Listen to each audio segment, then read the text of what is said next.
एक छोटे से गांव में आरव नाम का लड़का रहता था। उसके बड़े सपने थे। वो अमीर बनना चाहता था, अपने परिवार की हालत बदलना चाहता था और जिंदगी में कुछ बड़ा करना चाहता था। लेकिन उसके सपनों के रास्ते में कोई दुश्मन नहीं था। उसके सबसे बड़े दुश्मन थे उसके 6 बहाने। पहला बहाना, अभी मेरे पास टाइम नहीं है, बाद में करूंगा। आरव हर काम को टाल देता था। वो कहता, आज थोड़ा आराम कर लेता हूं, कल से मेहनत शुरू करूंगा। एक दिन उसने देखा कि उसका दोस्त, जो उसके साथ पढ़ता था, आज अपनी मेहनत से सफल हो चुका है।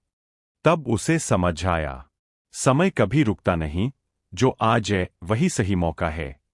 दूसरा बहाना, मैं इसे नहीं कर सकता, मेरे बस की बात नहीं। जब भी कोई नया मौका आता, आरव खुद को कमजोर समझता। वो सोचता, मैं इतना टैलेंटेड नहीं हूं। लेकिन उसने एक बात सीखी, सफल लोग पैदा नहीं होते, वो मेहनत से बनते हैं। तीसरा बहाना, मैं बहुत कुछ करना चाहता हूं, लेकिन सही टाइम आने पर करूंगा। आरव हमेशा परफेक्ट टाइम का इंतजार करता रहा। महीने सालों में बदल गए। फिर उसने महसूस किया, सही समय कभी नहीं आता, समय को सही बनाना पड़ता है। चौथा बहाना, मुझे इस काम के बारे में कुछ नहीं पता। जब उसने बिजनेस शुरू करने का सोचा, तो डर गया क्योंकि उसे कुछ नहीं पता था।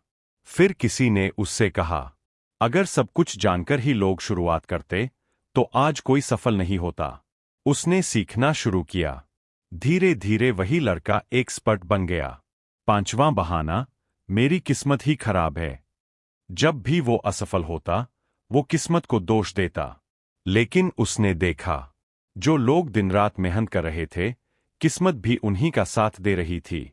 तब उसने समझा, किस्मत मेहनत करने वालों के सामने झुक जाती है।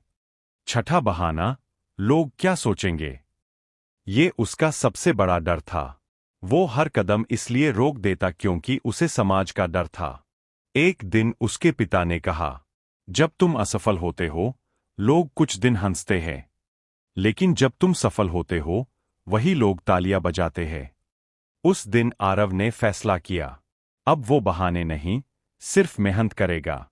वो सुबह जल्दी उठने लगा, नई चीजें सीखने लगा, रिस्क लेने लगा, और धीरे धीरे उसकी जिंदगी बदल गई। कुछ साल बाद वही लड़का, जिसे लोग कमजोर समझते थे, अपनी सफलता की मिसाल बन गया। याद रखो, सपनों को मारने वाला असफलता नहीं होती,